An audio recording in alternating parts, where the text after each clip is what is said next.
Ok, vamos lá. Hoje a gente vai mergulhar fundo numa obra filosófica que é, olha, monumental. A proposta dela, tentar responder a todas as grandes questões de uma vez só. Quase nada, né? Olha só, não é todo dia que um livro ganha um elogio de ninguém menos que Albert Einstein. Mas foi o que aconteceu aqui. O gênio da relatividade, ele ficou genuinamente impressionado. Falou da força da linguagem, da imensidão dos temas. Isso por si só já diz muita coisa. E não foi só o mundo da ciência, não. Do lado da arte, um dos nossos maiores escritores, Monteiro Lobato, disse que ler esse livro era como navegar num alto mar. Ele se sentiu tonto, deslumbrado, maravilhado, uma experiência de puro assombro. Então a gente para e pensa, que livro é esse? Que tipo de obra consegue mexer tanto com um gênio da física quanto com um mestre da literatura? Qual é o segredo? Que mensagem é essa que parece falar com todo mundo? A resposta está na ambição gigantesca do autor, Pietro Baldi. O plano dele não era só escrever mais um livro, era muito maior, construir uma ponte para ligar dois mundos que por séculos pareceram inimigos, a ciência e o espírito. E que ambição, hein? O objetivo de A Grande Síntese é, assim, nada menos que explicar tudo, desde como um átomo funciona até o que é o misticismo, da criação do universo aos segredos da mente humana. Ele mesmo chamou a obra de um evangelho da ciência. Certo, mas como é que se começa a construir um sistema que explica tudo? Por onde começar? Bom, o Baldi começa pela base, pelo alicerce de tudo. Ele propõe uma espécie de trindade cósmica que, segundo ele, é o que compõe absolutamente tudo que existe. A ideia é a seguinte: a realidade teria três faces.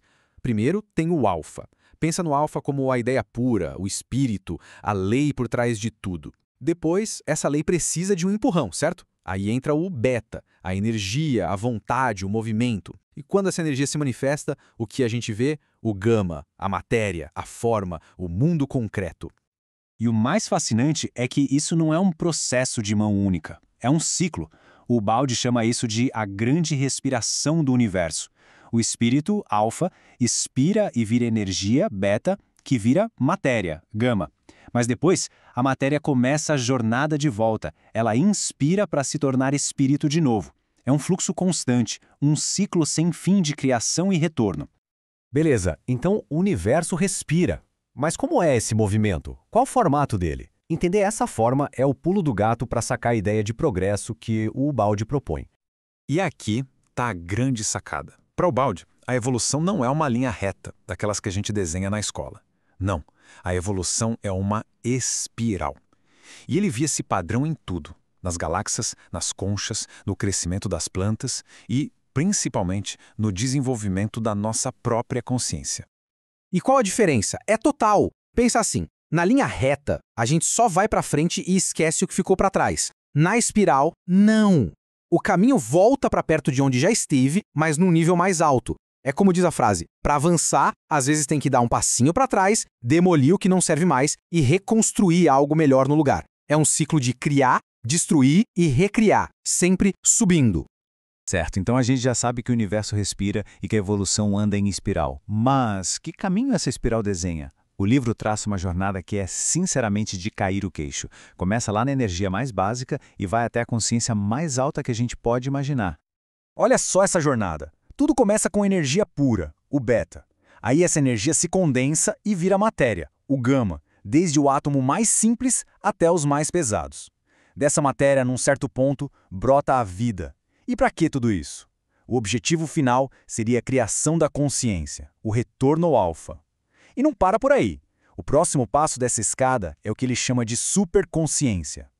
Essa viagem toda pelo cosmos acaba trazendo a gente de volta para casa, né? Para uma pergunta bem pessoal. Se a gente faz parte desse sistema todo, desse fluxo, qual é o nosso papel no meio disso? Por que estamos aqui, afinal? E aí a gente esbarra numa das perguntas mais difíceis de todas.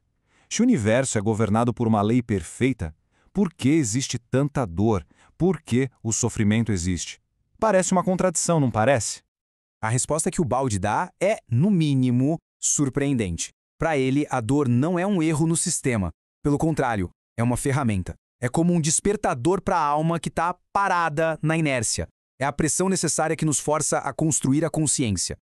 A dor seria aquele mal que a própria lei da evolução usa para gerar um bem muito maior lá na frente. É um catalisador para a mudança. Essa história da dor nos leva para outra grande questão: destino ou liberdade? Somos livres para escolher ou está tudo determinado? Para o Balde, não é uma coisa ou outra, são fases. A matéria funciona no determinismo, causa e efeito, mas o espírito, a consciência, opera no livre-arbítrio.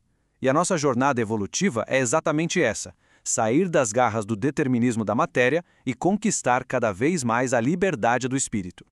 Certo. Então, se estamos nessa jornada, nos libertando e evoluindo em espiral, para onde estamos indo? Qual é a próxima parada nessa viagem? Qual é o futuro da humanidade segundo essa visão? O livro chama esse próximo estágio de super-homem. Mas calma, não é ninguém de capa voando por aí. É um ser humano com a consciência muito mais evoluída. Pensa assim, hoje precisamos nos esforçar para ser bons, justos, ter empatia. Para esse super-homem, essas coisas seriam instintivas, automáticas, tão naturais quanto respirar.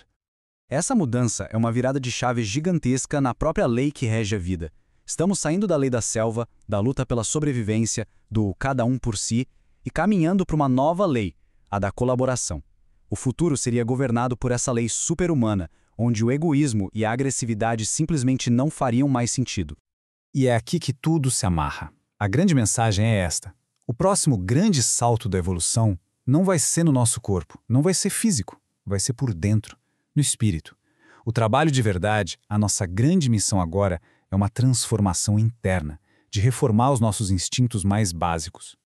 No final das contas, a grande síntese deixa uma pergunta no ar que resume tudo. Será que a evolução é só um acidente biológico, um jogo de sorte e azar? Ou será que, como sugere a obra, todos nós fazemos parte de uma história muito maior? A jornada épica da própria consciência, voltando para sua origem, voltando para casa.